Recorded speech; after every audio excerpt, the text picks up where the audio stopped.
And we're going to be live right about now, Dealing with People live podcast, episode 2. I'm joined by Paul Bauer from the ComeOnMan Podcast, who has had me on his show a couple of times now, which I really appreciate it. And I kept telling him over and over again, like, I'm going to do something. Hang on. I'm screwing it up. There we go. Sorry about that. My audio is all screwed up. But yeah, you've had me on my show, and I kept telling you I'm going to start something eventually. And here I am inviting you on. And we're going to do some fun stuff tonight, some stuff that I didn't think we were going to do, but I'm down. It's going to be a good time. So, Paul, how you doing? Dude, I'm doing good, man. Yeah, it's funny because when I had you on, you had your like Alex Costello channel. And then you were already doing some videos, like you were doing sort of reaction videos to somebody, The Fiend, Taylor the Fiend. Yeah. You were doing some reaction stuff to that. You were doing a lot of TikToks at that time. And then like all of a sudden you're just like, fuck it, I'm going to do Skyrim. Dude, it kind of came crashing down on me. I was just like, something wasn't right about it. I wasn't ready to do full-time content, and I'm still not. I'm definitely not, and I'm not going to be doing full-time, but what I do want to do is some consistent content, and that's what this channel's for. There's going to be some pretty consistent videos and definitely a weekly podcast where I just bring somebody on and we chat about some stuff, and it's going to be a good time, which is I'm kind of pulling that formula from you, because it seems like you just kind of bring somebody on who knows something about something and you talk about it, and it's a good show. So yeah, and how I started doing that too, we're not even talking about what we said we're gonna, but that's fine. let's just fucking go, man. And this channel's not monetized yet, so we can flip the camera off, we can say F words, we can literally do whatever we want right now because you only have 22 subscribers. Like, yeah, burn this channel to the ground and start over, right? I don't give a shit. So when I first started my podcast, it wasn't actually like my first rodeo at podcasting. Honestly, I had years ago, I did a tech show called Tech Chop. The videos are still up on YouTube. You can see my fat ass in these videos talking about like hacking Wi-Fi and setting up Linux. I used to have my own custom Linux distribution called Bauer Pontu. Yeah, that's how nerdy I am. And so I used to have that show, and the thing was like, that was like a labor of love at first. And I was doing it like once a month, it was a fun thing to do, kind of a creative outlet. And then I got sponsored because I joined the Tech Podcast Network, and they were getting me actual sponsors. And they're like, well, these sponsors want you to do a weekly show. And I was like, oh, okay. So then I was trying to come up with fucking tech content every week, and it became a full-time job, just doing that, writing the show, editing, because that's how I was doing like green screen and all this stuff. And it just became so daunting that I was like, I'm not doing this anymore. Like I have a real day job that actually pays the bills. This one's just, like at that time it was paying like $500 a month, which is nice for a hobby, but yeah, but if it sucks too much out of you, right? Yeah. So I stopped doing it because I was like, this is just too much. And then I ran a political Facebook page for a while. And then I tried to do an audio podcast out of that about politics. And that lasted like 3 weeks before I was like, nah, this is not going to work for me. Try to stay up to date on the news and what's going on in the news cycle. I was like, I'm not doing this. Dude, if there's something that I wouldn't want to talk about for any length of time, it's politics. And like just politics. Like I'm fine with talking about current events and stuff like that. That's important stuff usually. But like talking about just politics and like what the left thinks of the right, and I'm just like, oh my God, I don't care. Well, I used to, I was raised by a family that's like, very tradcon, very they would watch politics like other families watch football. Right. So I was raised around that, where I was just like, fuck Biden, like that kind of shit. Yeah. And it was like in 2020 where I realized it's all bullshit. It's all just like Ryan says it so well, because I'm a pro wrestling fan. When he talks about it's all kayfabe, I'm like, all of it is. It fucking resonates with me so much, which brings me to what our topic is today. this whole thing is the greatest fucking wrestling promo in Manosphere history. Oh yes. My God. Oh, we'll get into that. But yeah, so go back to my podcast. When I decided to do this, I learned from the past 2 attempts. And it was, okay, I want to do it where it's fun.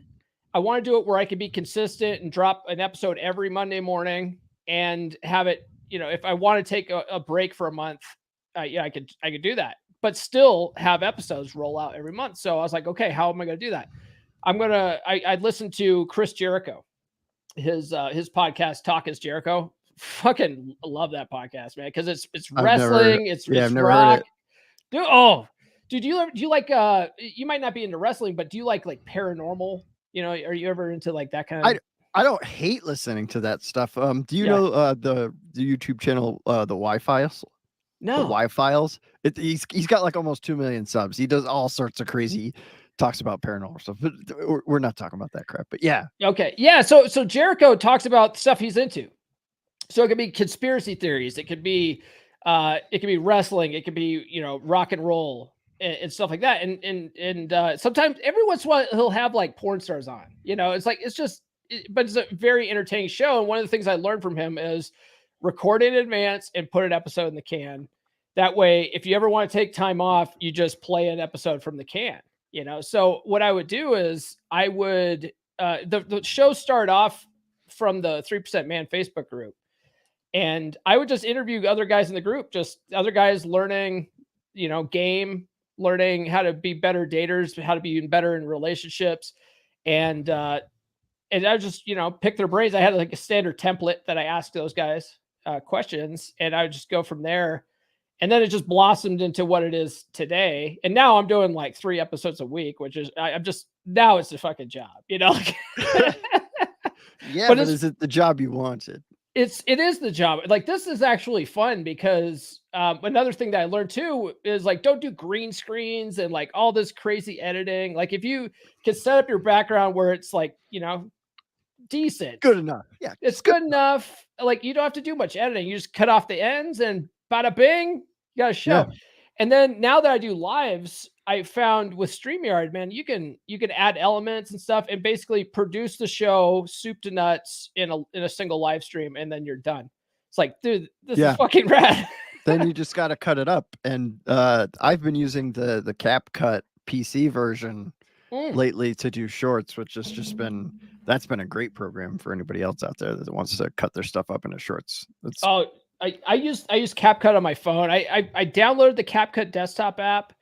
Yeah, I like it. But I haven't figured it all yet. And on my desktop, I use Vegas Pro, which I've used for years. Yeah, I'm a DaVinci guy. Okay. For my stuff. I like to go as nerdy as I can, but then like I have to dial it back because it's like DaVinci can do too much sometimes. Yeah, like Vegas is really powerful too. And that now I also have an Andrew Tate guy that cuts my clips. So half my clips are that guy and half my clips are me.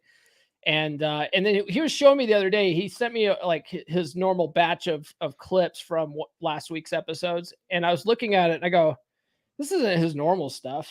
And I go, did you use AI for this, man? And he goes, oh yeah. And he sends me this tool called Opus, where you can just drop your YouTube link into it and automatically finds like compelling like pieces of content. And then it spits it out. You still have to edit out, clean it up a little bit, but it's like, dude, this is so great. I like hacking the Gibson with this thing. Yeah. It just, if only it was like a hot secretary and not a AI program, right? Right. Well, like, yeah. that would make it the 1950s like dream. Right? Yeah. Just hand the videos to my hot secretary instead of fucking computer. You'll have these back to me on Friday, right? Slap that ass. Pap. Exactly. Now go be a good girl and get me a sandwich now, this is perfect. Speaking of holding women accountable, yes, we are going to actually do a little bit of watching of the fresh and fit debate with Rollo Mike Sartain, and I'm sorry that I'm laughing. But you never thought you would be fucking doing a reaction video to Fresh and not Fit to in your this, life, dude. did you? I never thought this. I thought I was just gonna be like just the guy that just laughed at this stuff. But I'm gonna try to be nice about it, okay? Because I like Rollo. I like Rollo, okay? Rollo and Mike are cool as hell, right? Actually, it's funny. Mike's brother follows me on Instagram. Hey, and all of a sudden the other day I see his name and I'm like, Sartain, and so like I messaged him. I'm like, hey man, are you Mike's brother? He's like, yeah man, yeah, I like your stuff. That's funny. High five. High five. Yeah. So normally I don't watch Fresh and Fit, and it's nothing against the Fresh and Fit guys. In fact, I admire them from a marketing standpoint. They have like over 1 million subs. Like that's impressive to me. And I don't, like their content obviously is Jerry Springer-esque. You don't say, huh? Yeah. They're going to be doing paternity tests soon. I'm telling you, dude. But because Maury's dropping the ball, I think Fresh and Fit should pick it up. You are the father. Right. You are the father. Yeah. So from that standpoint, like I don't really watch it, right? I don't really need the entertainment value of it. But this particular episode with Mike on it, have you ever watched Access Vegas? Here and there. And I'm not to say that I haven't watched some Fresh and Fit episodes. I have, especially the ones with Rollo. It's the thing that got me towards being red-pilled is that episode that Rollo did on here about feminism and the history of it, and like actually setting people straight about it. And I was like, wait a minute, this guy's done his homework. Does he maybe have a Twitter that I could follow? And I did, and here we go. Yeah, there you go. Yeah, so normally, like, it's funny because so Rollo and Mike obviously do Access Vegas now, and they're basically, they're sort of entering this space, but from a standpoint of not giving women White Claws and kicking them off the podcast and trying to make these women look stupid. Like they'll get a bunch of hot women in the room and then really talk to them. Right. And it's actually pretty, it's educational. And then you got nice tits to look at, it's actually pretty smart marketing on their part. And so this episode of Fresh and Fit is very much like, it's because it's just them talking this whole time. Like you don't hear Myron and what's the other guy's name? You don't Fresh, right? Yeah, Fresh. It's just Fresh. Yes, Myron and Fresh, right? So you don't hear Myron and Fresh talking like for 90% of it. It's really just Rollo and Mike, and then what's his face? Their Destiny. Oh shit, Sneeko did show up for this. Like, so when I tuned into it last night, Sneeko wasn't there because he bailed. I guess he bailed like part way through and basically bitched out on it, which really makes him look bad. But one of the things I was telling Rollo and those guys in the chat was, I was like, dude, this is totally the best fucking wrestling promo of all time. You guys built up this heat. You guys built this up where people were like, yeah, we've got to see this. We got to see this fucking cage match at WrestleMania. You know what I mean, Gene? Right. And then, okay, Monday's here. All right, we got the cage. I got your ass this time. Sneeko, you can't keep ducking me. Right. And then they get there and Sneeko pulls what they call this the champion's advantage play in pro wrestling, where the bad guy who's the champion, right? Because Sneeko technically won the debate, whatever, during the gotcha moment from last week. I didn't watch any of this. Right. I just saw clips on Twitter. And so everyone's like, oh, Sneeko owns you, Rollo. And, right. Rollo's getting all up in his feels. He lost frame. And so Sneeko's the champion, right? So he's got the belt. He's got the Intercontinental Championship belt, and now Rollo's chasing the title because Rollo's the babyface now. Rollo's the red pill debate apocalypse championship match. So Rollo goes into the debate, and then Sneeko's like getting his ass kicked. So he rolls out of the ring, grabs his belt, and goes, "Fuck you guys, I'm going home." Because in order to win that belt, you have to pin him in the ring. So if the champion just quits and gets disqualified, he retains the championship. You see, that's called the champion's advantage. That's definitely a way. So now Rolo's still chasing that championship, and now, but he's going to get him. He's going to get him at SummerSlam, dude. I'm telling you. Well, yeah, it's tag team now. He's got Mike Sartain in there, tag team. That's right. So, but anyway, yeah.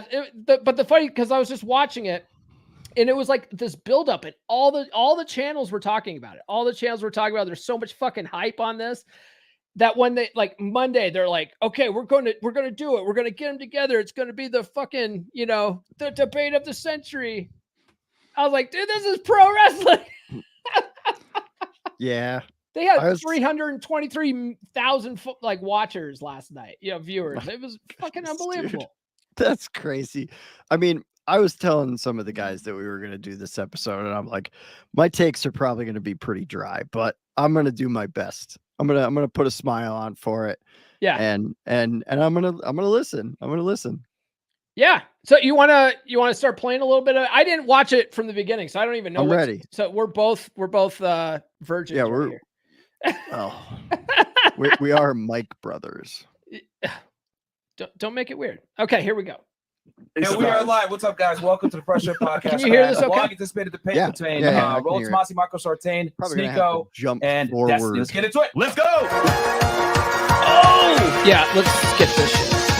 And then I won't be in town, guys. So you guys are actually going to get a special show with these guys. I'll be here on Friday. Roll Sartain and myself. Yes. Running the show. And then, Fresh? Like on the debate? With somebody. Who knows?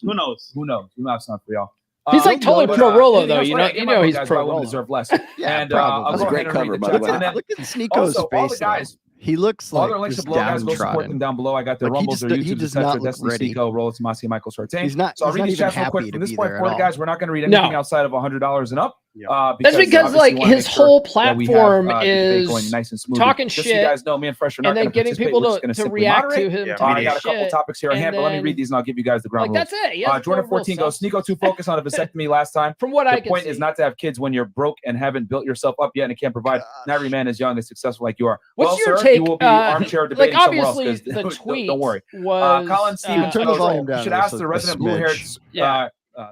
How's this? Is that good? Yeah, that's good. So, what was your take on Rolo's tweet? Like the tweet, the infamous tweet that started all this shit storm.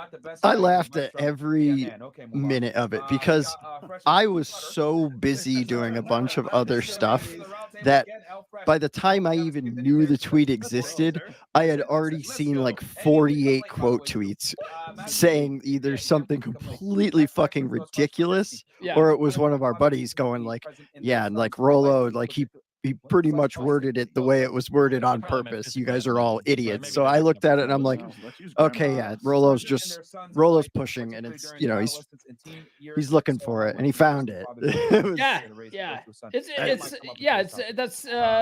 That's sort of his marketing strategy, and God bless him.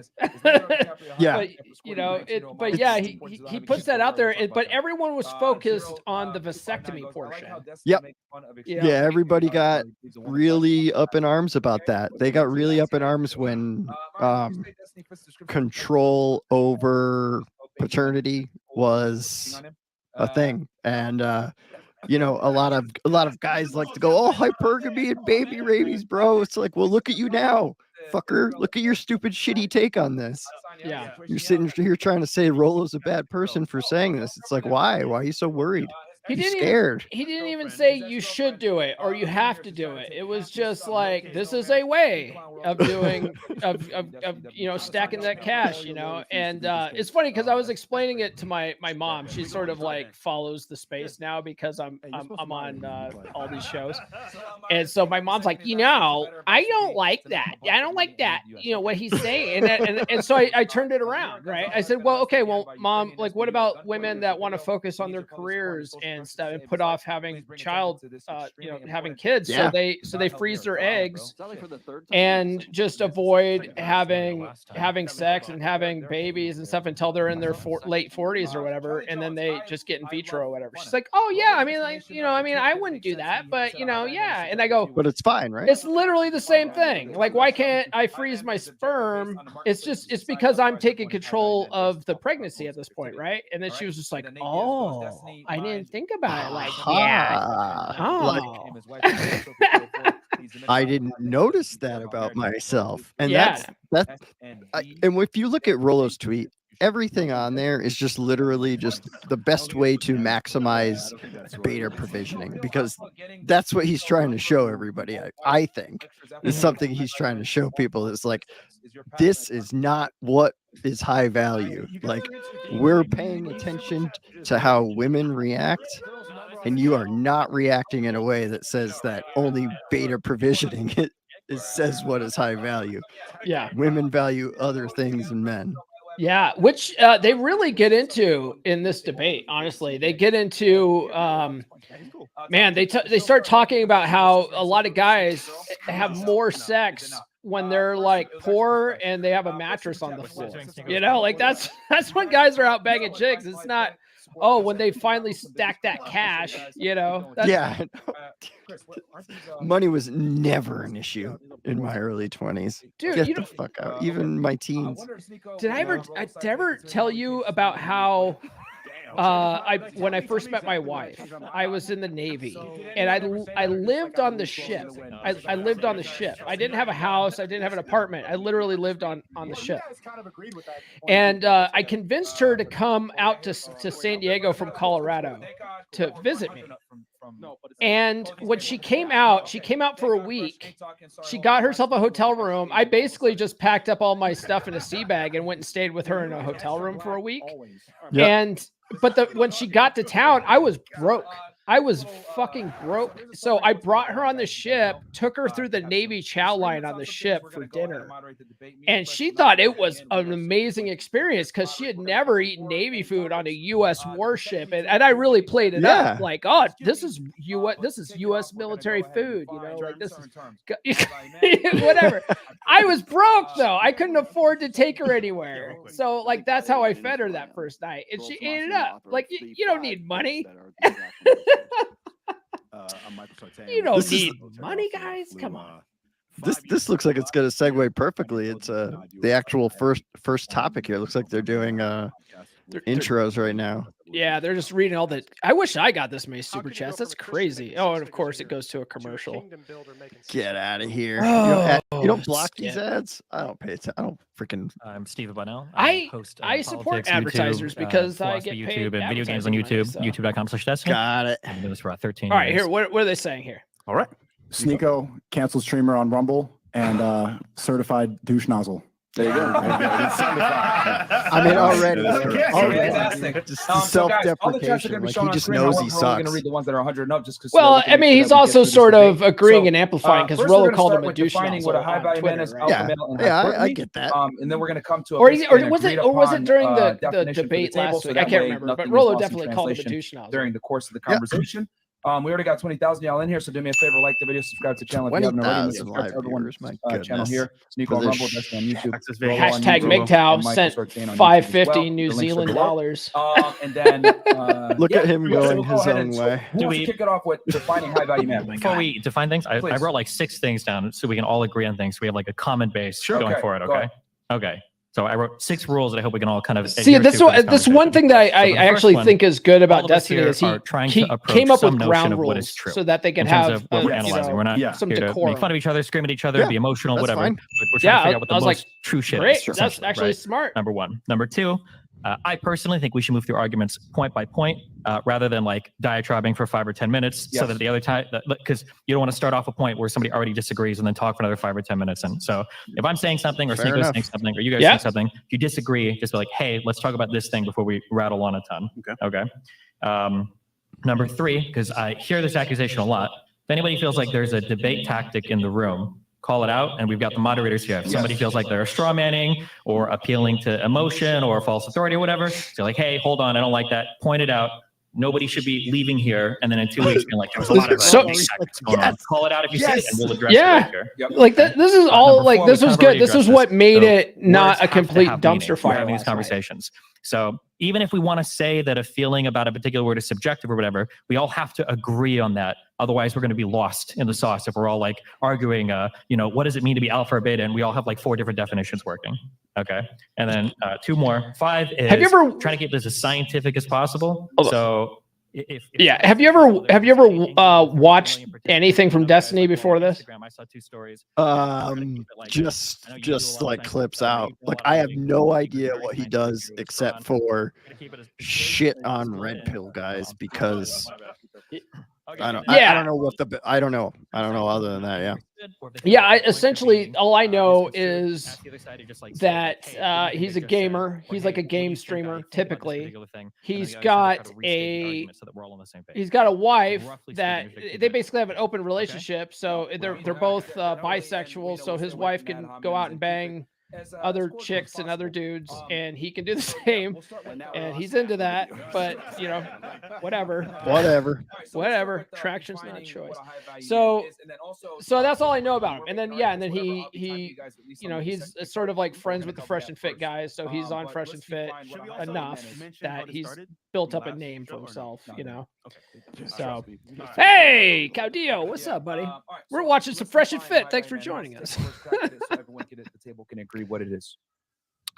I'll go if you guys want me to go. So, of course, everybody wants to like nail me on what's a high value man. Okay, so I could have said this on our last engagement here: is that a high value man is the man that other men want to be and other women want to fuck. That's straight out of I think it was my 3rd book or my 2nd book. Okay, that's too broad a definition, I think.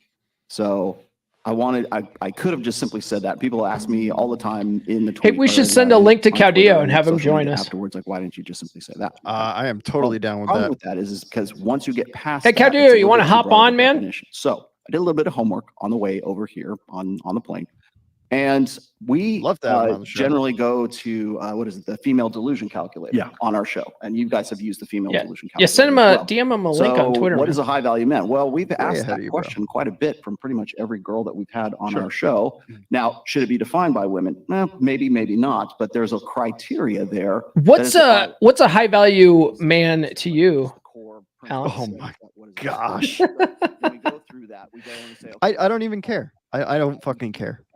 That's what a high value man is to me. Someone who just doesn't fucking care if he's high value or not. Like, and I don't even care to give it a definition because it's completely subjective.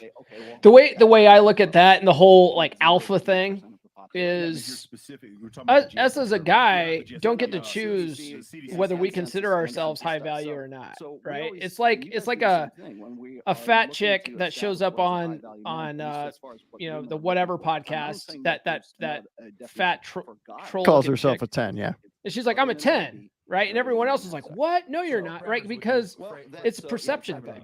Right. So you could be high value to chick A. Chick B might think you're a turd. It's really that's what it comes down to. Yeah. Roughly, So that's the same thing with like the alpha thing. Like this chick over here could consider you like very, very, very alpha, right? She wants to bang you. She thinks you're that attractive, for whatever reason. Chick B might not give you the time of day, right? It's not up to us guys to determine that. I mean, you can min-max your attractive and unattractive behaviors. That's the best you can do. There's certain things I think are pretty broadly accepted by most women as this is attractive behavior, this is attractive like dress attire. But man, even like Rollo has an article from like 2013 or something. You should pause this because I'd like to hear what Destiny has to say as a high value man. Okay. Yeah. So, but there's an article from like Rollo from like 2012, 2013 or something called Have a Look.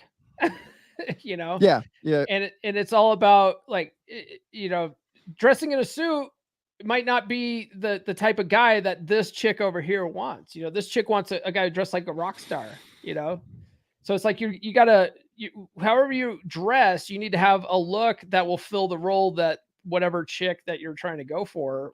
It's like a casting call situation. All right, you want to hear Destiny? Okay, I'll quit running my mouth. Last time was the subjectivity. You might have to back it up. That's the thing. Oh, no did matter you say it what already? we say, Okay. And so when we talk about men. no, they know. Okay, they do. Yeah, trust me. There's All right. 20,000 people they know. Okay. Yeah. All right. So let's define high value man. Who wants to take the first crack at it? So everyone. Okay, so we heard this. This is Rollo's definition. Yeah, this is Rollo. Use your arrow keys Guys, want to to go? be able to move Of forward course, and back. everybody wants to like nail me on what's a high value. We'll just hear this again. So I could have said this on our last engagement here, is that a high value man is the man that other men want to be and other women want to fuck. That's straight out of I think it was my third book or my second book. Okay. That's too broad a definition, I think. So I could have just simply said that. People ask me all the time in the tweet or on Twitter and social media afterwards, like, why didn't you just simply say that? Okay.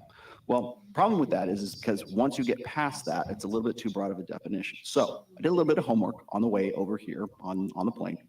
And we generally go to, the female delusion calculator on our show. And you guys have used the female delusion calculator as well. So what is a high value man? Well, we've asked that question quite a bit from pretty much every girl that we've had. I've never used that. Now, should it be defined? I'm looking this up. Maybe not, but there's a criteria there that forms the basis, I would say, like just the core principle of what is a high value man. So when we go through that, we go and say, okay, well, how tall is that guy? How much money does that guy make? What is his, is he obese? Is he like, and there's very specific, details this is that genius. go into that. And then through that we say, okay, well, that represents what, like 0.0. Yeah, have fun with that, making shorts. We were talking about the GSS survey, or not the GSS. No. I'm gonna do whole episodes on that. So we always, and you guys do the I same think you're late thing to the when we party are on it, but looking you could to still establish what is a you high could do value it. man, at least as Yeah, far if I as just wait a what we're year, looking for at that time. I'm not just saying wait that a year. it's What's old not is new an again. issue for guys as well. As I said, it's other men want to be and other women want to have sex with. So what parameters would you? Exactly. Good. Here we go. Now you guys, Rollo's gonna in the own first year of your show here, you had Kevin Samuel sitting right here, and one of the things he said is that the guy must make something like $10,000 a month, I believe is what it was. Roughly, yeah. Roughly. So that comes out to $120,000 a year. Can we agree that if you make $120,000 a year, would that make, like, as far as money is concerned, would that make you a high value guy? I think it depends on where you are. Like if you're in Manhattan, I think that would be problematic. If you're in Wichita, Kansas, that's a lot of money. Okay, so I think I'll give a very broad definition. I think we can all agree on this. I think in the broadest sense, when we talk about men, we talk about what a high value man is. We think about what men are designed to do. I think that a high value man is somebody that can partition or acquire a lot of resources. Okay. In the broadest of senses. And that can be done in a lot of ways. do we want to put a specific number on those resources? I think a lot is relative. So it's going to be more than your fellow guy. Right, so if you make 120,000 a year in Gotta go Kansas, standard deviations. if you make That's what you gotta 120,000 years do. in San Francisco, your neighbor is probably a crackhead. Right? Yeah, so it just the thing depends is, on your argument last time was the subjectivity of what you were saying, and that's the thing. And that's no matter the what number subjectivity. we say is a subjectivity. For me, You're making $120,000 a year in San Francisco. You're living in a closet. He's doing something that he loves, and he's going to have his options on what woman that he can date. Now, if you were to look at that and say, like, for instance, I like Greg Gallagher. I'm a big fan of How to Beast. Brandon Carter is a buddy of mine. Wes Watson, Goggins, what's his name? Jocko Willink. Those guys I consider to be high value men. The thing is, though, if Greg Gallagher is dating a woman with breast implants and fucking plastic surgery, another person who has different religious beliefs are going to be like, no, that's haram. That's bad. So that's the thing. It's the subjectivity. That's haram. I think important to keep in mind is when we say value, we're implying some sort of exchange between multiple people. So like a moral man or a virtuous man might be way different. Oh, I than a heard. high value man. I heard that Quran that's sitting next to Sneeko there. Yeah. He literally stopped by a bookstore to buy that on the way in. For instance, you guys had an argument before about family creation. Dude, if somebody, stupid several shit of those like guys that. I just mentioned, That's what they are not interested in family You creation. can't- They're interested in You being can't the figure most out if it's version true or of themselves not, they but can someone be. will just be like, So oh you yeah, have you must have one bought person that say, on the this way is in. not You're a like, high No, value no. man. They will call it their I show. And another guy have would be like, yo, man, inside I've been used information. by women my whole life. I've been All hurt my right, whole fucking all life. And I see this guy and he's fucking killing it. That's a high value man. The subjectivity of it is like something like when you. I don't But think you're right. Yes, You he can't can't verify it. You can't I don't think verify it. religious people would really disagree about that. I just don't think that. So you're this just is where like, red pill kind whatever. of I'm an asshole, right? So I'm just a cynic. I'm like, yeah, that's probably not true. Yeah, like, I think something that's really important. I just think everybody's bullshitting me all the time. The part comes in, I think, when it comes to. Well, I wouldn't have even like noticed that. Here we go. The subjective part is, what do you need to acquire resources? So, for instance, we say fitness, right? Fitness could be a proxy for acquiring resources. If you're hunting in the wilderness, a more fit guy can climb a tree, kill a bear, whatever. But in some societies, fitness isn't a proxy for how much money you make, right? I imagine that on average, there's probably a lot of really wealthy people that are not. I don't know how much Bill Gates can bench press, right? But for resource acquisition, he's very, very, very valuable.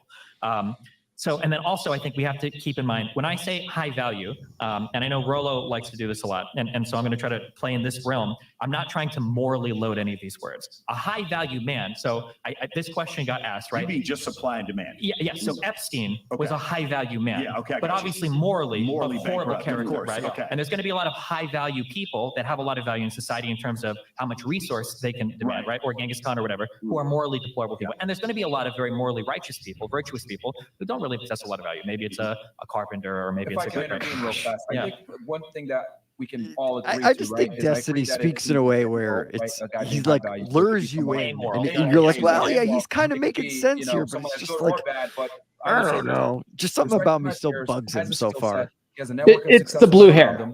And we could say, I don't. I mean that. Yeah, I think that's. Say if you make $100,000, I think what I think of it. Maybe you know. A Kansas living type. Sure. So those are all subjective, but we'd all probably agree in the West. Does blue hair make you high value? I think it does. Yeah. Really. And you seem to be agreeing with Myron now, but you also said last time that Elon Musk is not a high value man. Ben Shapiro from a particular context, no, he's not. From what context? Well, from the context that he is not married, is a high value man married. That has nothing to do with being married or not. Well, it does to the definition of it. Do you think other people think that being a high value man would have some correlation to being married? He has to explain it to him. He has to explain his because the tweet that I made, everybody had a very big problem with not focusing on family creation or not getting married. So is a high value man married? To be perfectly honest, the whole concept of online debates are stupid, you know? Definition. I think because people are coming in like Team Rollo, Team Mike. On things people are coming in. How Team we can agree that a person of high value probably has the ability to get married and have lifestyle, but they might not necessarily. If they choose to do so, that's on them. And going back to the morality, I think that's a fantastic point. Even though someone like Epstein is a deplorable individual, on paper, he had a network of net worth people. He had politicians in his pocket. He had quite a bit of money. He had a skill set. He probably had a vasectomy too. Yeah, probably. Shout out to the CIA. There he goes. He did have a skill set, and he earned a focusing on that vasectomy stuff. Again, I think that's something that we can all agree to. So we can. Oh my gosh, dude. So we'll go off of respected by peers, as a skill set, network of other successful people. Freaking around men him. raised as Morality defective doesn't matter, women. and we could say Like $100,000, stupid kind of shit. When we talk about that, like $100,000, I would we need never want Sneeko as a buddy of mine ever, because he would always open his fucking mouth at the wrong time. Cost of living adjustment. Always. Can I tell you? Oh, Yeah. You're probably going to say that. You're probably going to say the same thing I'm going to say. Go ahead. Okay, so but he also has to be useful. Yes. Correct. Yes. Utilities. Okay. Yeah, So we got Nuke in here. right. So there's a competency. There's an so is a high value man. Hey, what's up, man? Drop the volume of this really quick so we can properly. Hey guys, what's up? Hey, what's going on? We got Nuke in here. He just popped in the chat, and Paul was like, "Hey, join us." I'm like, "Hey, yes, please join us. We are here." Hey. For some reason, we're reacting to this debate between all of these fine individuals. I'm sure if you've been on Twitter in the past 24 hours, Nuke, you have developed some sort of opinion on this, and we're interested in hearing it. I have been on Twitter in the past 24 hours, and I just started watching this morning. I think while I was like getting ready and driving to work. I would say that it was a very interesting debate, or whatever you want to call it these days. Is this even a debate? What is this a debate? Pro wrestling, man. Yeah, it's pro. Like Paul says, it's pro wrestling. It's the main event. Yeah, it's the main event of debating. But the thing is, like, I think what the problem is here is that Destiny and Sneeko just can't see past I think it's the age. You know what it is? I think it's the age. When you have two very experienced guys like gone through life, done a whole bunch of things in life, and then you have two new guys that not new, but like, younger. The younger guy's gonna think they know everything, and then the older guys are gonna be like, "Listen, young man, I think that's listen here, like whippersnapper." Yeah, because like they're really explaining it. They're not like they're going nuts and bolts, and then like Michael Sartain and Rolo are pretty good with each other on. Yeah, they're pretty. Like they're not. You cannot stack up Destiny and Sneeko against Rolo, and that's like Kobe and Shaq versus like Team Cuba. Yeah, Team Cuba at the Olympics. Yeah. So but they try their best. So we have Jack in the chat. Jack, do you want to join us and talk about this dumpster fire too? I welcome your opinion, Jack. It would be a lot of fun. But at any rate, carry on, Nuke. Sorry about that. Oh no, that's all I had. It's just it's a debate. Honestly, I've been more on the side of the chick on on the whatever podcast that was giving Justin Waller shit. That I got 450 likes in 24 hours because I literally just said, when a woman talks to a man she doesn't know like that, she usually is twice as disrespectful to the guy she has at home because the familiarity and all that stuff. And then people lost their mind. I didn't even attack the idea. People lost their minds. So you said a woman was rude? Yeah, they couldn't handle that their conserva mommy or their trad mommy could possibly be rude and not an angelic figure or something like that. Yeah, it's stupid. I saw that tweet. That's true too. Did you see Ryan's reaction to it? He's like, Rolo just tweeted it too. Now, like we're all on the.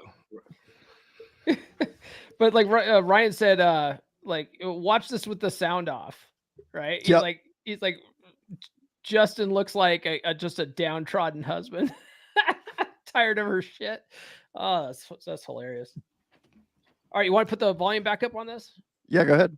All right. Yep. Mate up, across, and up, as well as marry across and up. And as far as the definition is concerned, I've been trying to do this myself, right, is to expand the definition. But also people like Jordan Peterson have been using that expanded definition for probably going on another 5 or 6 years right now. Okay. So that would be my definition. Can I? Okay. So to boil it down, will we say the practice of marrying and or dating up when it comes to socioeconomic the attempt. So this is so I'm going to come from an evolutionary standpoint. There is some algorithm that Homo sapien males have to where they can see a woman and be like, that woman's attractive immediately. It's not something that's taught to them. They know immediately that woman is attractive. The boner test. She passes exactly very quickly. There must be what or what not algorithm in female psychology to determine the I love the way that just rolls out of Rolo's mouth. She passes the boner test, and everybody's like, "Oh yeah, the boner test." Yeah. There are so many more things. What we talk about is statistics, negative kurtosis. Is that bullrushism? Attracted to about men. Yeah. Why women have sex. If she gets me hard, she's 10. This is 237 reasons why women choose to have sex, whereas for men it's like 4. So because of that algorithm, that complicated evolutionary algorithm is hypergamy. That's what I would consider it. It is the way by which women sift which guy I like from which guy I don't like. It must exist just like it exists in men. So that's the way I would pose it. All right, would it be fair to say it's sifting up though, right? Yes, it's not sifting, it's sifting up. Because her evolutionary imperative is to find the strongest son that she can. So that strongest son is going to deal with some competency or some physicality that man has that she's. I don't know what Caudillo's doing. He's like building a for you guys? IKEA desk or something in there. So quick little recap. So we went over this defining the terms. We went over high value men. We say about $100,000 when it comes to cost of living of a certain way, respected by your peers, having a skill set network of successful individuals around you, competence, and it's. Do you know when any really interesting stuff happens? Because this is just no. I have no idea when anything really. Epstein, whatever. I want to know when. He's one of them boys. What time does Sneeko walk off? Let me see if I can find it here. And then we don't know about that. I'm kidding. Maybe we'll just fast forward to that where he bitches out. Let's see. To mate up or sifting up, and having filters for men. And then alpha he was there for quite a while, man. Because by the time I joined, he had already bailed. Discussion here, guys. I think about halfway he leaves. Sweet. Let's pull pull up right here, Chris. We got 2,800. Check out Mike Sartain and the Access Vegas podcast on his channel, as well as Rolex Masi on the Rational Mail. I'm reading only $100 super chats. 4-hour so that I debate. can make sure that we keep this thing nice and succinct. We got Platinum Elite going. Yeah, there's no way we're going to go through all Thanks, this. guys. I appreciate you. Oh, you got to go? Oh, you got to go? Yeah. Hey, come to Vegas. He's Come going to Vegas. Yeah, seriously, come to Vegas. Come to Vegas. Come to Vegas. Yeah. Don't worry, we We're won't not take it. We won't take it in any clubs. Hey, I'll take it let me tell you some. something. There's gonna be some I'm a married distractions. guy. Do they have Remember, any mosques in Las Vegas? Yeah, of course. Oh, man. you're in. You're on. This guy's Okay, Have bro. fun with your new friend, your closer friend. Okay? Bye, buddy. You got some distractions. No more plan Bs, bro. Yeah. The red pill has flaws, but it is so much better than being a beta simp. Marriage is at an all-time low. You don't have to have money to get women, just confidence. Most men will never earn $120,000 Can you pause a it year. for a Just learn second? game. Okay. Yeah. We got here. I hate this weird stigma about the red pill and how it's like demonizing and like it's about womanizing. It's, you know what the red pill is for everybody out there who really wants to know? It's the boring shit. It's just literally guys talking, did this work? Yup. Did this work? Nope. And then we go, oh, okay. I'll try that That's out. it. Yeah. It stops right there. There's nothing else beyond that. It's just a database of all of that shit. And everybody's like, the red pill is so much better than feminism. It's like, what are you talking about? Right. And the guy's talking about like, oh, marriage is at all-time low. And it's like, there's married red pillars. What? Yeah. Sorry. Carry on with No. the Destiny debate. Okay. So Sneeko walked off. I thought it was going to be a much bigger, to do him walking off. It was just like no big deal. It was like, oh, you got to go. Okay. See you later. Like, okay. But then he went on a stream later on Reddit and was like, oh, I didn't need to be there debating him. I already won. So like, this is what I was talking about. This is him with the Intercontinental Championship, right? And Rolo's chasing the championship, and Sneeko's like, screw you guys. I'm out of here. It's the He just champion's rolls advantage. out of the ring and counts out. What He a rolls bitch. out. He gets a DQ, but he retains the title. So Rolo's got to get him at SummerSlam. And he's still like outside of the ring, like talking shit, like, oh yeah, shaking his fist and stuff. Exactly. Or what he does is he has his boys come in, and then they rough roll up with some chairs, and then they get disqualified, and he retains the title. It's all the same. It's champion's advantage. You got to pin the champion in the ring. Fair enough. You can't unsee it. You can't unsee the rest. I think the biggest issue, and I even see this to my friends. Sometimes they ask me for advice, but not like teach us, Nuke, how did they just like, hey man, I got this problem with girls. I'm like, yeah, that's what your bros are for, to like give you perspective. The biggest issue, I think, is that everyone, like, they're afraid of taking their own sexual problems, their own relationship problems, their own whatever relationships with women, whether it be friend, coworker, sexual, wife, whatever, and dealing with it by themselves and putting the responsibility on themselves. So there's like this subconscious, like, oh, we are all in this together. We have to, we all have to agree what a high value man is. That way we can go out and we can collectively change the world. I'm like, no, man. Like, first off, it's not like you're on your own. Like, no one will help you, but like, you're on your own in terms of like taking action and fixing your own problems, bro. Like, we're not in this together. Like, every man is different, has a different background, but the red pill is open source and it's for everyone. That's the biggest thing. It's for everyone, but it's not for someone across the country in a different socioeconomic bracket, in a different religion, and a different skin color to tell you how to live your life. You got to figure it out yourself. And I think that's the biggest fear. And that's why everyone's like freaking out right now. I had this guy DM me on Instagram the other day, and he's like, do you guys know who Black Spider Guy Advice is? You guys ever seen him? I've heard of him. Yeah, I heard of him. He's like a black pillar, right? Or he used to be kind of MGTOW. And like, he and I are friends, actually. We're like, I know his true identity. His real name is Peter Parker. No, it's kidding. No. Anyway, it actually, so Spider Guy and I, we did a group show a long time ago called the Mantastic Four. Sounds gay, but oh my god. But yeah, hey, so gotta Spider, do what you gotta do. 20 bucks is 20 bucks.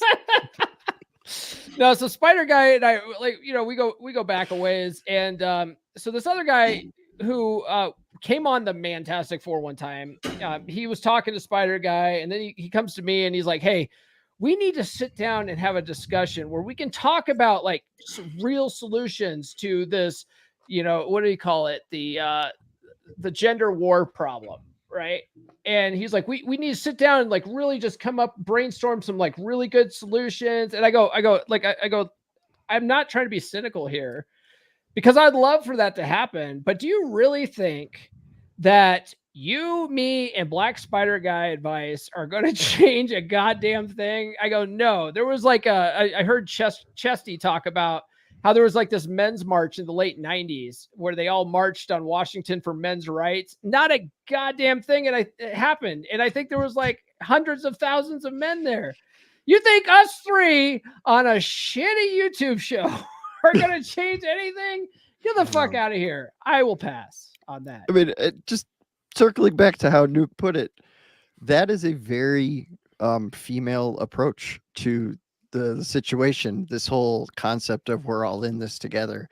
It's like we're all in this conversation together at this moment. Yeah. Right now, but this like women do that. That's how they process thoughts. They come together and they bounce the ideas off of each other and they decide what is right. Not what they think. They decide if the situation makes sense. Does that make sense? Yeah. And guys are doing that. They're checking in. They're checking in their ideas to make sure they're good, so they don't get like kicked out of their little collective or group or something. Yeah. Yep.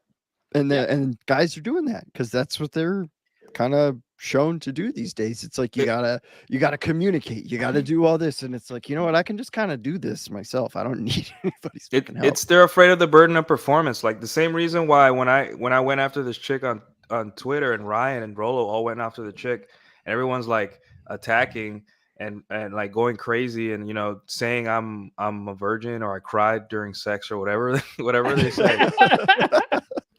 I love the insults. I'm at the point where when people like say something like that, they're like, "You're a virgin." I just go, "I am." And they go, "Yeah, obviously," and I'm like, "Obviously." And I wish, man, I wish I could relive the memories of all those, all these women I used to be with. But what the thing is, like, the reason they're mad is because what I'm doing is it's like I'm showing the mirror. I'm putting up the mirror to them and saying, "Hey, this woman that doesn't know you, that doesn't care about you, wouldn't piss on you if you were on fire." Wants you to set yourself on fire. So like there's some coalition or a political party or a movement, but in reality, it's all fake. Like you have to look at your own life and fix your own life. And you relying on religion, and it's okay to believe in God. Obviously, it's okay to believe in God. Everyone has their own convictions, but you got to realize that God is, it's not fair for you to take on a moral crisis for the rest of the country. You're just one person trying to do the best they can with what you were given. Like it's crazy that that people are like, yeah, get him, whatever her name is. But the thing is, like, hey man, like you guys understand that like even if there's like this big movement for anything, you still have to look at your own life and fix your own life and maintain your own life. Like no one's gonna do it for you, right? You know that, right? And they just can't like they need like a team, like it's team sports. So I'm like, no. It's like tennis, you're on your own. I don't get it.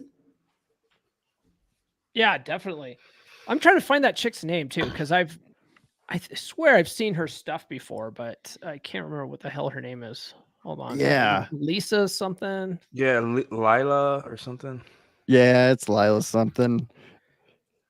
Basically, she was trying to Lila Justin Rose. Waller. Yeah.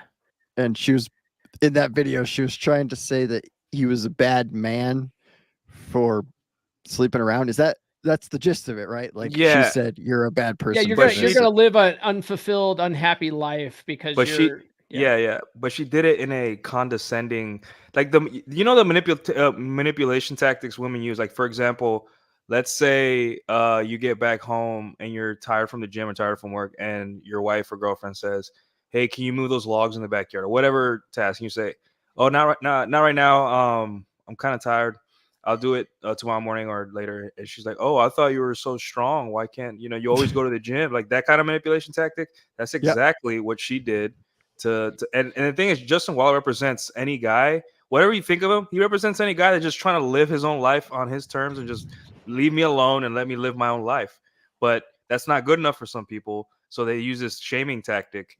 And there's a lot of theories, but I think one of the theories is basically like, women, especially Asian women, do not like the fact that there's guys out there their age and older that are just out there enjoying younger women, living on their own terms, happy, content, and telling other guys, "Hey, if you guys aren't happy in your marriage, like this is a pretty chill life. It's not bad to be single and in your 40s or 50s. It's not terrible. It's not the end of the world. Obviously, you won't have a family, right? Or you won't have the trad fantasy, which it's really fickle anyway. But hey, this is not so bad." And then, people don't like that because, get back in the longhouse, get back to what, to the fantasy get back on the plantation. The mold as I see fit. And the thing is, like, that's taking power away from, because our power is that we have time. We simply have time is on our side, right? And if you do everything right, you'll be, you won't, that girl that's yelling at you or across the table, you won't even like look at her. Like, you'll be looking at the goofy girl that was behind him, being like, "Hey, what are we doing later?" It's silly. It's really silly. And the thing is, no one sees it. I'm just like, you guys don't see this as like manipulation. Like, this is exactly how wives, mothers, talk to their sons, how wives nag their husband. This is a nag. It's nagging. It's like do you guys not like register that? That's disrespect. It's rude. It's like, do you want to come home to someone who talks to you like that after a long day at work? No one does. So I don't know. They can't see it. Good luck. Nuke is mad. Nuke is mad at these guys. Fired up. Actually, that's a good point you have, though. Actually, that's going to be my my stream on Friday morning is going to be on like what to expect for a divorce. One of my shipmates reached out to me. He's in Japan now, and he's got a guy that works with him that's getting ready to go through a divorce. And so he's like, "Hey man, do you have an episode on like what to expect for?" I'm like, "No, actually I don't. I guess I'll do that as a stream." But one of the things that guys don't realize when they are getting ready to go through a divorce is like, you're about to, like, if you choose to, you're about to live the high life, man. Like, this is after I got divorced, dude, like, life just fucking shined out on me, and I'm like, this is great. I mean, I had to do the alimony thing, I have to pay the child support stuff, like that sucks, trying to divvy up assets and stuff like that sucks. But it's like, dude, like when you like relearn game and you're like after 35 and like you're like, holy shit, dude, I actually have money now. I didn't have money back when I first got married.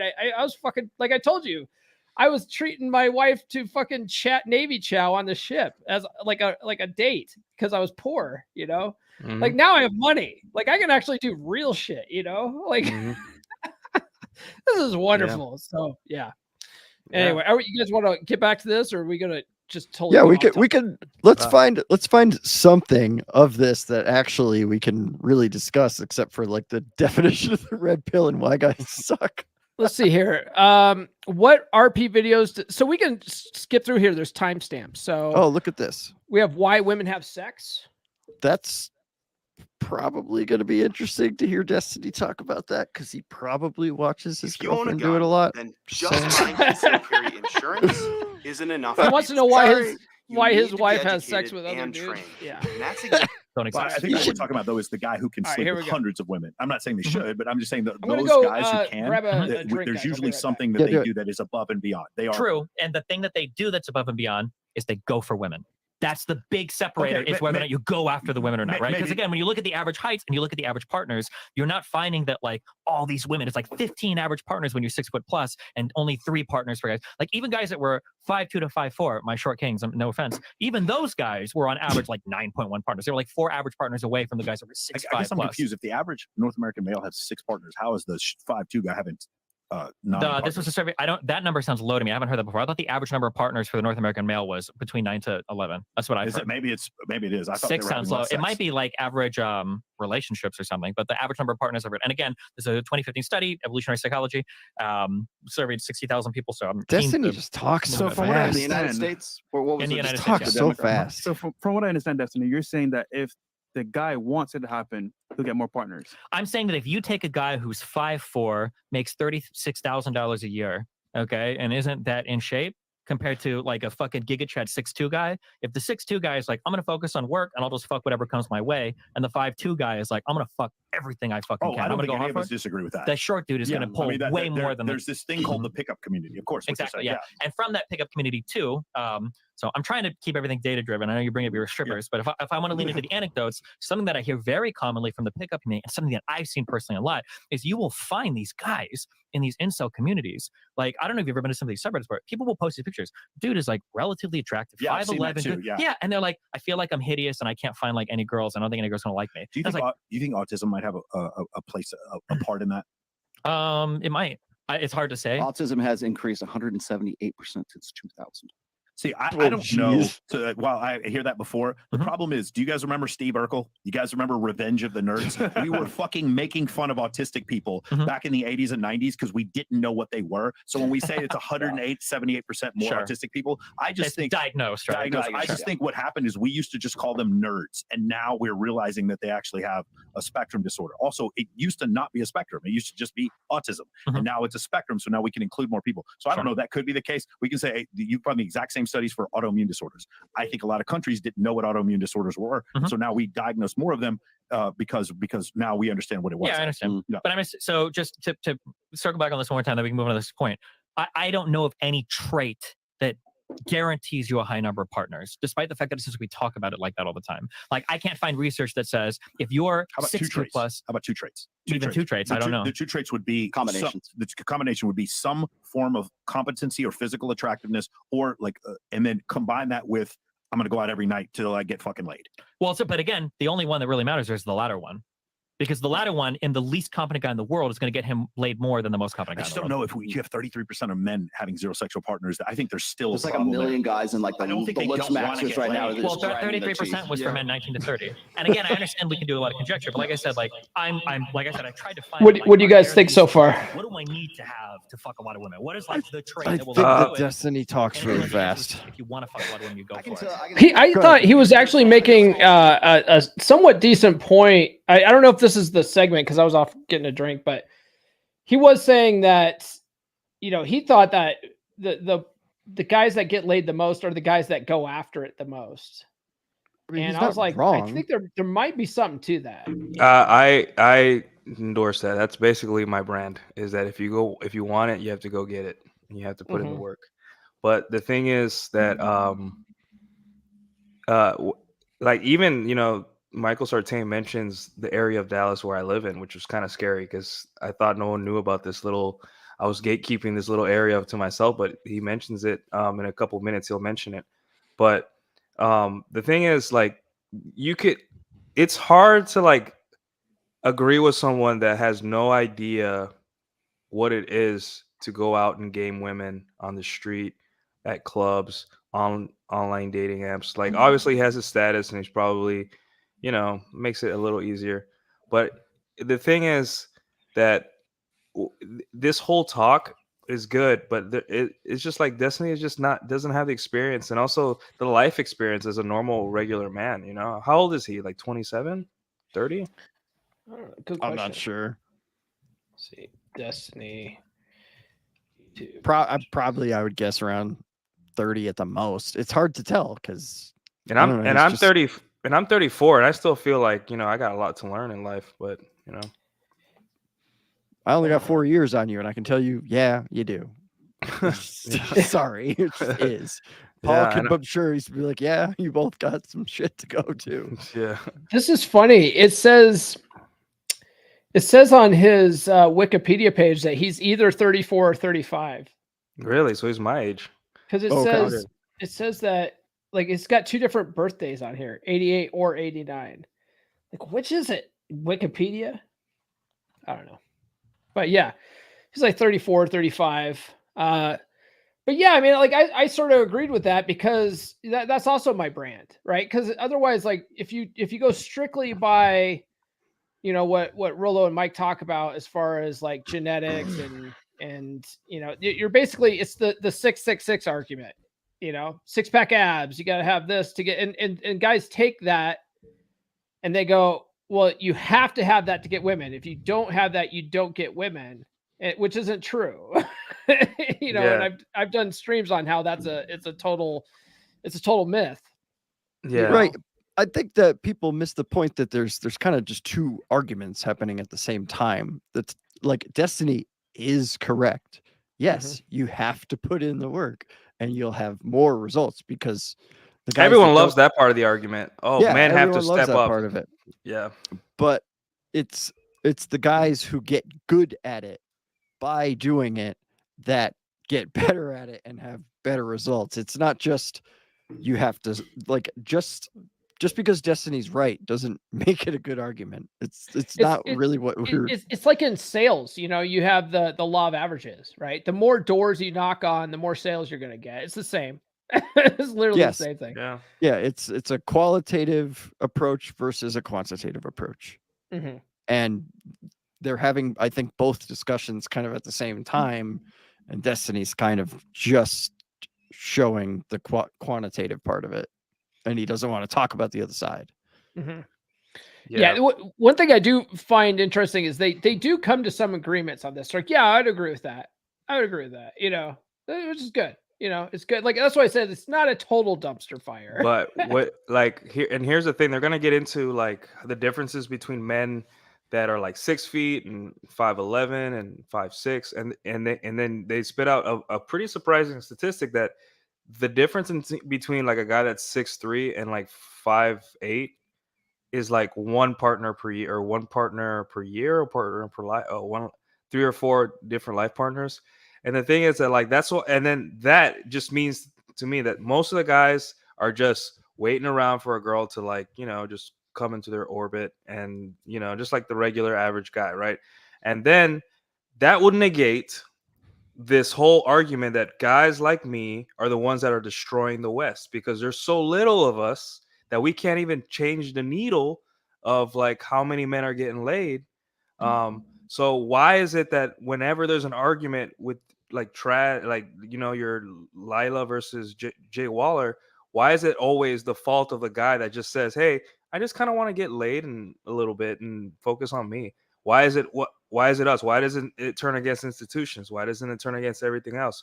Your own gender, right? And this is why there's so many inconsistencies, and it's really easy to spot them. But like, I think Destiny's I think he's a high IQ dude. The thing is that like there's an emotional attachment to, I want to make everyone happy. It's like the covert contract where he does, if he thinks, if I make everyone in this argument look bad or look good all together, then everyone will like me. And I think that's, you know, that's a function of him being a public figure or a streamer and everything. You kind of want to present yourself, but that's just a theory I have. Maybe it's a dancing monkey. He wants to know that he's doing the right monkey dance. Yeah, I think that's it. And he's like waiting for that kind of approval, I guess. And the easiest way to get that is to just appeal to everybody's emotions. Appealing to emotions is a great marketing strategy in general, you know. Yep. It doesn't map onto money because it's reversed that way, right? Poor people have more sex than wealthy people. Doesn't seem to map cleanly onto height. Doesn't seem to map cleanly onto BMI. Doesn't seem to map cleanly onto career. The more career-driven people have less children and have less sex. But then also, like, as far as the poor people and everyone, all those demographics that you just mentioned right now, we also have to take into account age.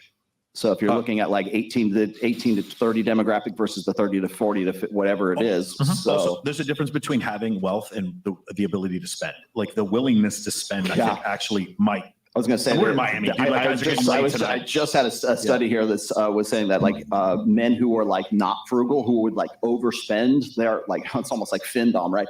That were more willing to spend above and beyond, like go take a line of credit out. Those guys had a higher instance of sexual partners. That wouldn't surprise me, but that maps onto what I was saying earlier. I don't think it maps onto what you guys are saying, and that it maps onto a certain alpha trait. It maps onto what I'm saying is that it's a guy that's willing to fucking do what he needs to get laid. He wants to get laid. Yeah. So that spender could be a 5'4" fucking nerd dude that like isn't the most attractive guy, but he's willing to invest time and resources to get laid. All of them want to get laid. I think it's who's willing to like move to Brickell or South Beach or move to West or move who's to Hollywood. Willing to go and who's willing to go and physically be there. I think that's the difference too. And I think where the delta is, the difference between the guys getting laid and the ones who aren't, are the ones, because we do so many things virtually now. I think it's the ones who are willing to go where the shit is. The guys who are willing to live on 6th Street or live on 6th Street in Austin, Texas, or McKinney Avenue in Dallas. Sure.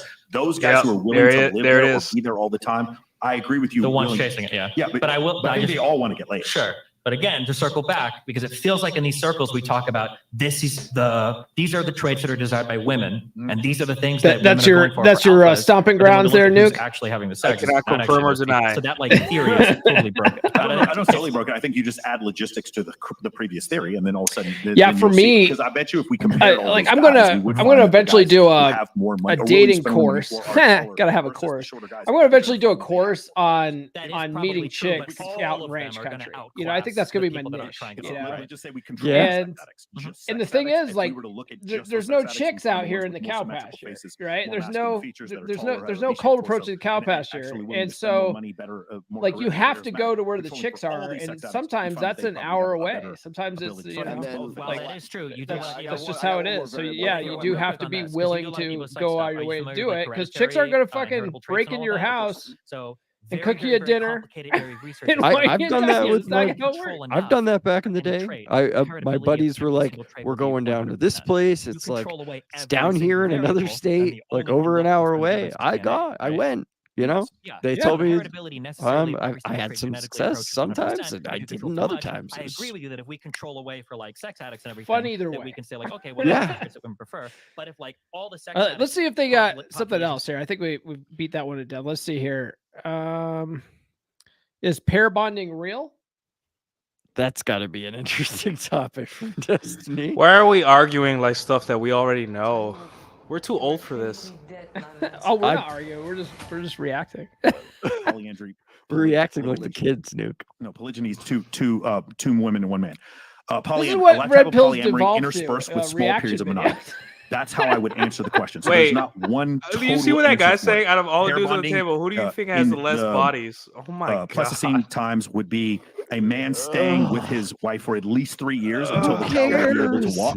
Did I ever tell you guys? Do you agree with? Do you believe in like? I did ever tell you I had this guy reach out to me in my DMs. Okay, so here's a question that I have. He's like, I'm looking for a dating coach. What's your body count?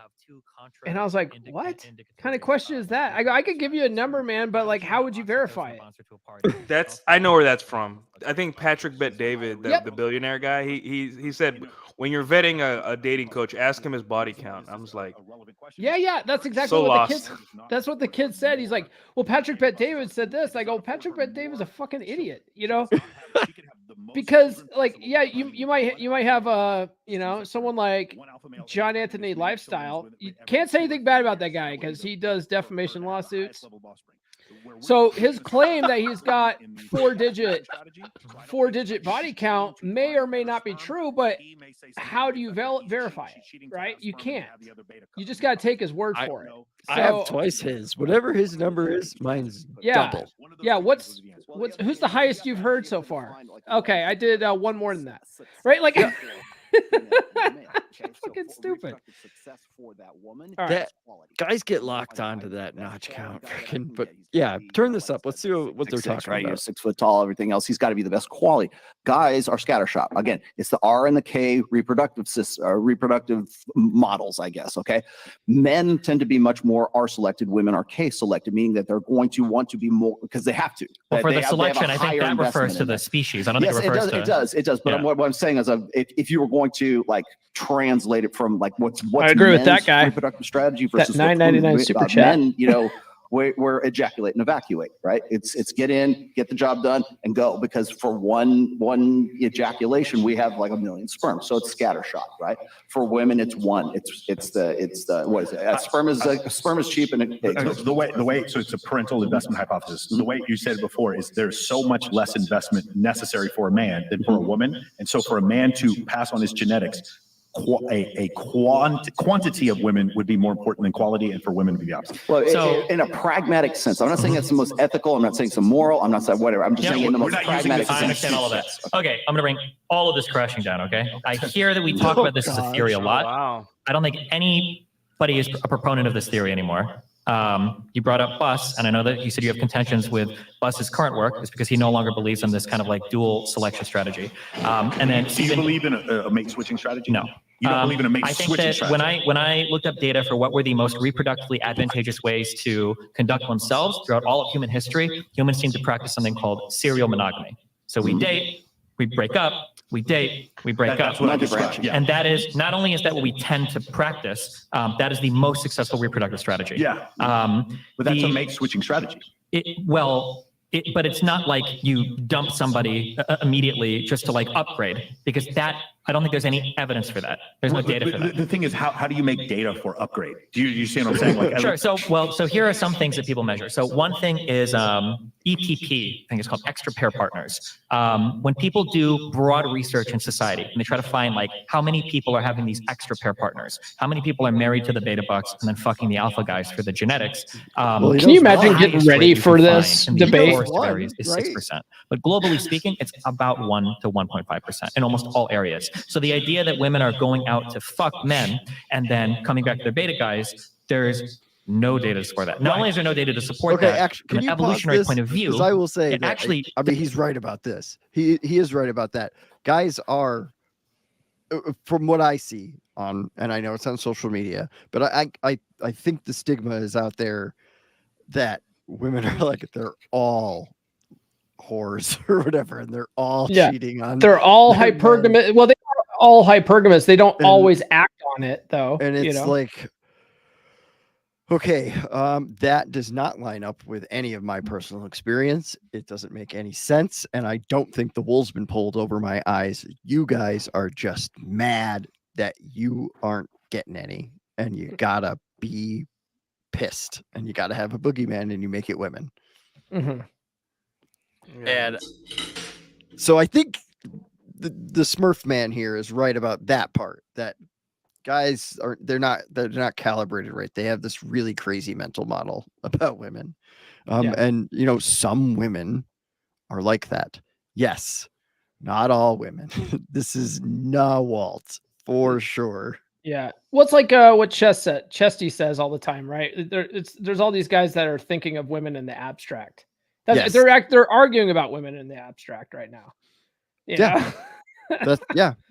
It's they're plucking this weird like Madonna and whore complex, and they're plucking the whore out and going, look at this whore right here. And it's like, she's not real. You just made her up. She doesn't even have a name.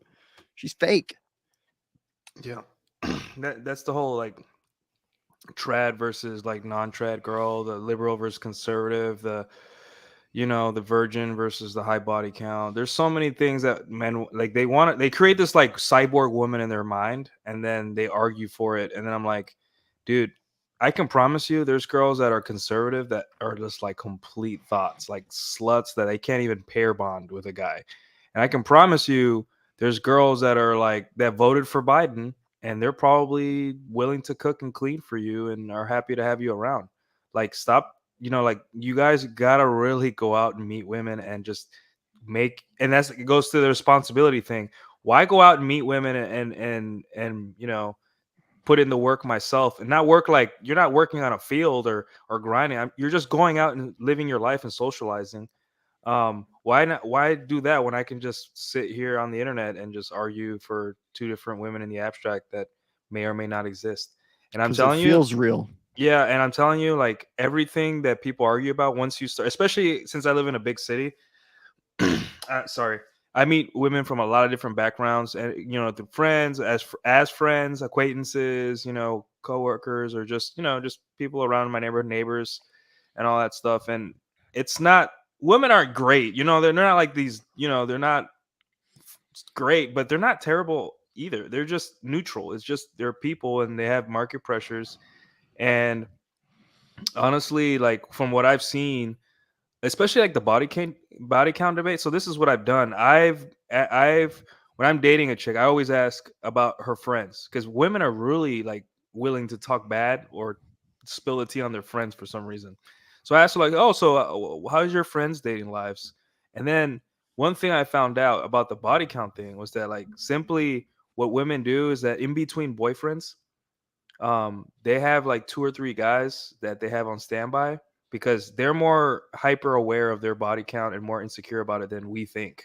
We call them out on it, but they're extremely hyper aware of it. So what they do is that they keep it low by just seeing the same 2 or 3 guys in between breakups, and then eventually till they get married, and then guys like, no, she has 100 or she has 500, or I'm like, dude, relax. Either way, you're gonna know not a number, but through behavior. So relax. Yeah, I know. There's a gal that I run with all the time.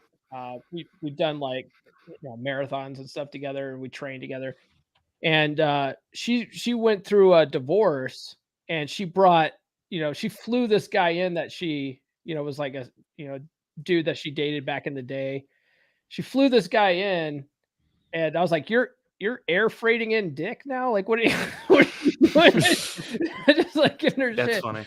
And she's like, well, yeah, like she goes, I've slept with him in the past. So, I'm like, so you're keeping your body count low. And she's like, exactly. Like, you get it. Like duh. Yeah, you get me. Yeah. It's like, yeah, it's a mental gymnastics thing that they do, You see guys in the chat and guys that are watching, this is called trading notes. See this is what the red pill is. Just some dudes getting together, trading notes and saying, hey, that makes sense. This is what it's always been. Nothing else.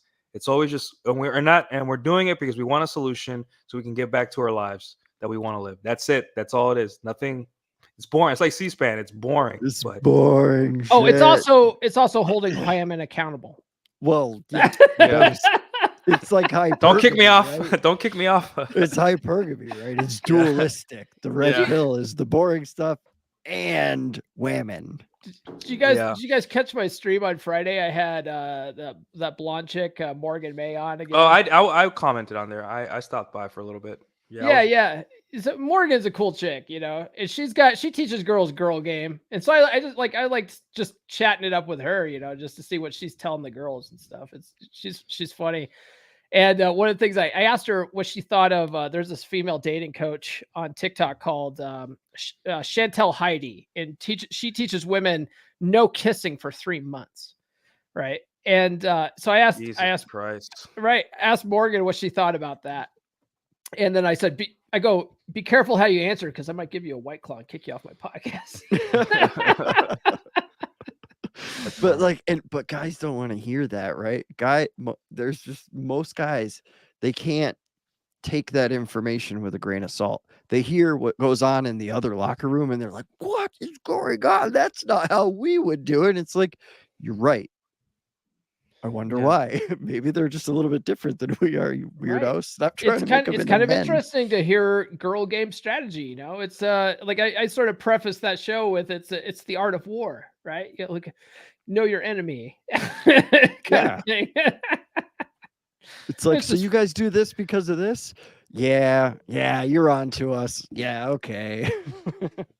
Yeah, it's like fair enough, but it's like that's what a lot of this is, right? It's mating strategy, and was Rolo say for one sex's strategy to win, the other one has to concede or compromise, right? Essentially. God rest. It makes sense. God bless his majesty, godfatherliness, his godfather, his douche-nozzliness. Right. All right. Okay. So what are we talking about here? We got female mating strategy. Destiny disagrees with alpha fucks beta bucks. Okay. Of course he would. That's on brand. Of course he has to. Pretty on brand. Yeah.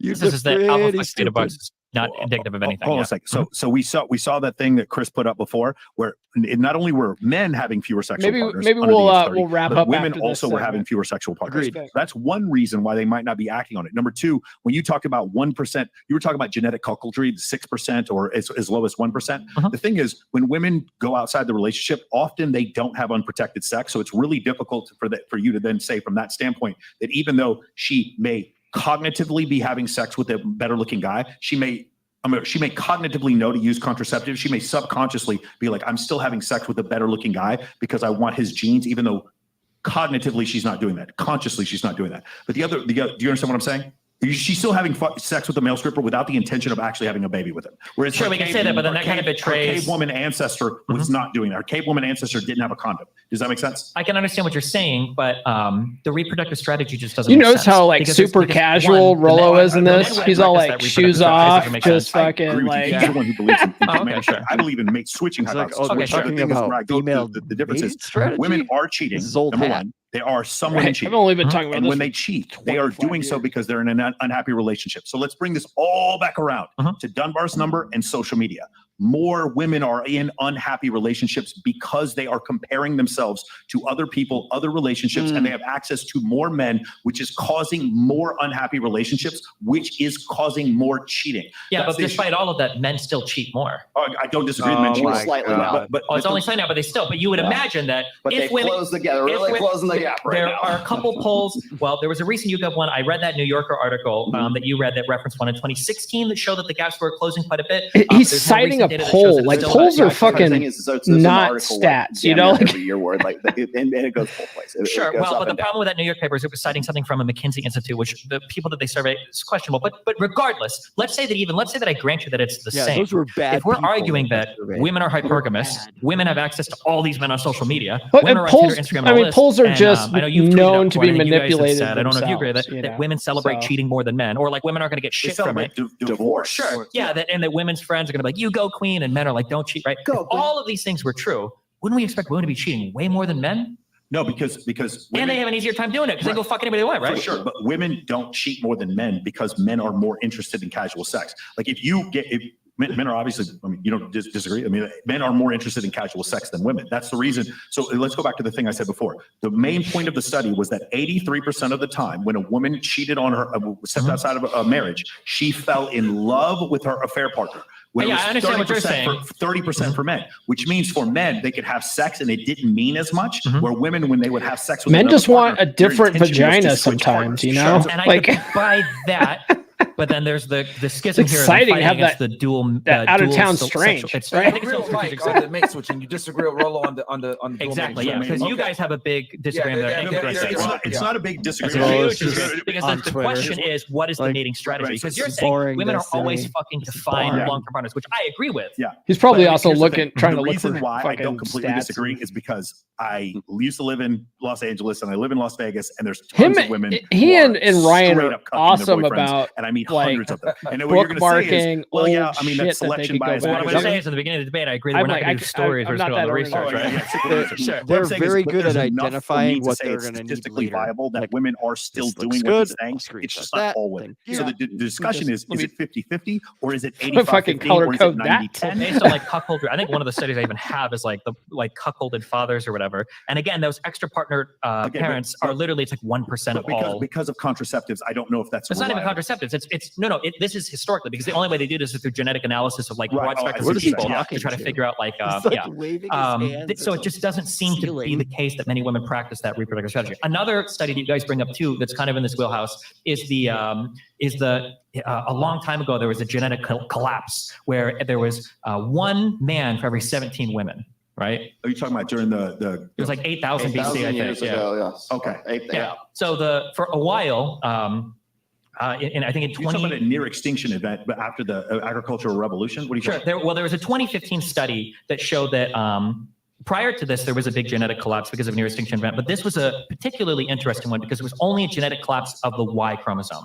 So it looked like for a while, only like there was like one man's genetic diversity for every 17 women. Are you talking about the whole thing? Pat Bet David came out with a thing saying 40% of men throughout history have replicated and 80% of women. Is that what you're talking about? No, it was more specifically something that Rolo specifically brought up in his show, that there were 17 women for every one man. Yeah, there's a 2021 video where he brought it up. Here, I'll get it for you. I use it all the time. Sure. Yeah, exactly. I know exactly. However, I know exactly what you're talking about. Yes. From Stanford in 2018 went back and they looked at this data, and then they looked at how people lived in those time periods. Yeah. And if you really think about it, it's impossible that one man could have 17 women for a variety of reasons. The first is because you can't partition that many resources. These were hunter-gatherer tribes that were like doing early like clanning. One man could never provision enough resources for 17 different women. You didn't have like castles and stuff. So what was the explanation? So the explanation was, back then, the way that humans organized themselves was through patrilineal clans. The way that it worked was, if you had a clan and you went there, it was one man, and all the genetic lineage for the men were from that one man. However, women, like Genghis Khan and Kulia Khan, and a little bit, but women would actually go and marry other clans. So what happened was anytime there was whether they wanted to or not. Sure, but what happened was anytime there were warring clans, what you would find is if one gets wiped out, that Y genetic lineage is gone because all the men are dead from that particular war, but the women were married off to other clans, so their chromosomes could continue to spread. So that Y collapse is most likely, now you can't prove it, but most likely the explanation, the reason why that Y collapse happened was because of the patrilineage organization of society in those days. And including the violence that was partaken from one tribe to another, meaning what you're saying is like one tribe kills all the males in another tribe and then takes the women, and that's the reason. Or just kills the whole tribe even. Okay. They can take the women out, they don't have to, but those women have already been married off to other tribes, so their genetics are spreading more than the men who are self-contained. But I mean, even if you go back to the Bible, what is the Jezebites, the Canaanites, all those one, it says, God says, you're to kill the men and then to take the virgins. Do you remember that? Do you guys want to end on that? Yes. Kill the men and take the virgins. Jeez. I did not think that I was going to ever have a live stream like this, but I'll admit it was fun. It's kind of fun. Why not? You know, I did enjoy it. Yeah, I did have fun. Thanks for coming by, Nuke. That was cool of you. No problem. Yeah, I was just watching. I set a reminder and I just tuned in. So thanks for having me on. Yeah, where can people find you? You guys. Yeah, twitter.com nuclear or Calillo Nuclear, and then twitch.tv Nuclear Calillo. You guys know where to find me. And I'm causing havoc on Twitter. It's kind of crazy in there, so lots of fun. Yeah, it is a lot of fun. And Paul, my initial guest, how you doing? Yeah, right. Where can people find you? You can find me right here. All the socials are there. The podcast is there. I just sit there and watch what Caudillo does on Twitter, because his Twitter game is fire, man. Like, thanks. It's taken me like forever to build up a following. Like, I get no engagement. I'm like, what the fuck am I doing wrong here? He puts out one tweet, goes absolutely batshit, and I'm like, what? I've been tweeting a long time, and I think too is just. I think it is. I know the right people to piss off. I'm really good at, lions in the savannah. They don't go for like the biggest, strongest zebra or wildebeest. They go for the one that self-doubts, the one that, is kind of weak. And I know that sounds predatory, but like some people's ideas need to be attacked. And then I just like showing the reactions and just put everything on display and then have fun and just and then there's like arguments in my replies that are like, like my followers, some of them are spurgy, right? And then like women on the other side or people on the other side, and it's like 20 tweets back and forth. I was like, guys, go outside. You guys really need to relax. It's okay. It's just Twitter. Like, that's how you get a viral video going on TikTok. Is you say something controversial where people just start going off in arguments in the comments, and you're just like. You're like, oh man, that's a good point you got there. Like, what are you gonna say about that? Like, is it you become Jerry Springer? Hype them up Instagram. Yeah. Oh, you're not gonna take that, are you? Yeah, it's basically you become Jerry Springer essentially. I think I did that. Like, I kind of like called somebody out for that. I quote tweeted them, and I was like, "This is what this tweet would look like if you filtered it for grifting." And it was, "This is what I think. Let's fight about it." And that's what everybody's like really good tweet is, and I'm not saying it's like a grifty type thing. It's like, you gotta get people to disagree. Yeah, get them in their feels, man. Yep. That's the best way to try to figure out, like, if you think what you're saying is right, say the opposite of it. Say what you think is right is wrong, and then see people's reaction, and then you can gauge from there. Like, I like to ask questions like that. Like, have you ever had sex in public and stuff? And I'll put like a poll up, and people love that shit. They love doing polls because they're like, I get to click something and it's fun. Yeah. They love that shit. And I get to see what everyone else thinks. So I don't feel like I'm weird, or I feel like I'm different. Or I can see the psychology behind that. Yeah. Yeah. It doesn't matter what the answer is. It's like, oh, I knew it, or can't believe everybody's an idiot. Yeah. All the polls are totally throwaway. You know? Yeah. But that's it. Thank you guys both for coming. Everybody can find me. Hey, no problem, man. Anytime. Over there, over on Twitter. And that's it. I'm going to call it. All right. Goodbye.